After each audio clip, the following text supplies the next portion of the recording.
A second barrage of tornadoes.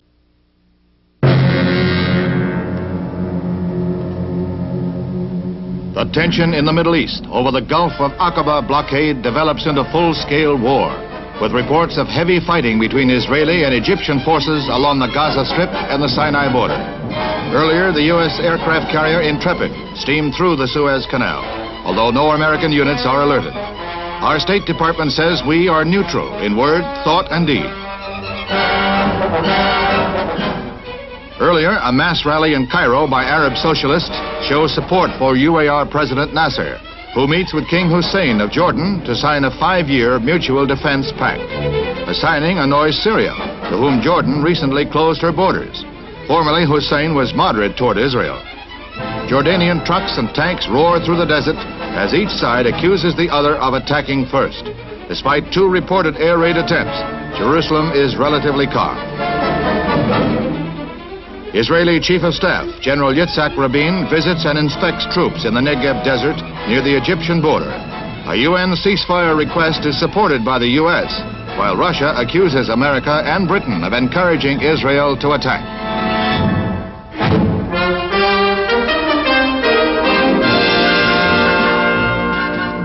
Aviation history at Le Bourget Airport as 2 U.S. Air Force helicopters arrive, completing the first nonstop transatlantic flight by chopper.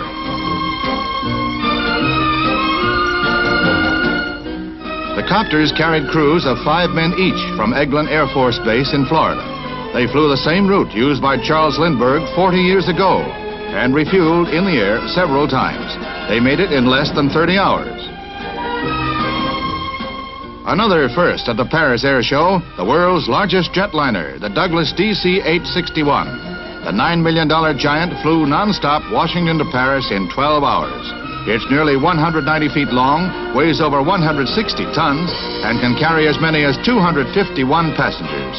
New milestone in air travel.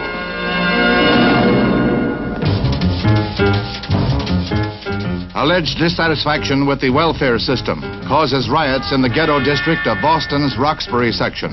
Stores were smashed, burned, and looted in 3 nights of violence. An angry mob estimated at 1,000 persons marched through the streets, throwing rocks and bottles at police, setting buildings on fire.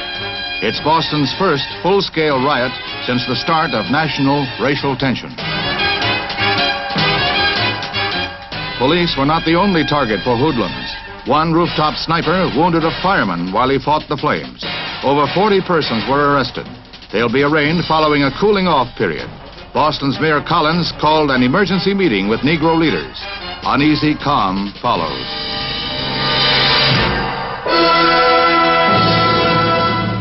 An entire village is evacuated in the Demilitarized Zone, which separates North and South Vietnam. Some 3,000 people prepare for relocation in a new area south of the embattled border region. Marines ordered the move when the fighting endangered civilians. The DMZ has long been a haven for Viet Cong guerrillas preparing to infiltrate the South. Surrounding hills provided added cover. New homes for the refugees far removed from the shooting. Here, the resettled families will pick up the threads of their daily lives. U.S. and allied military forces have repeatedly moved civilians from battle danger to prevent loss of life.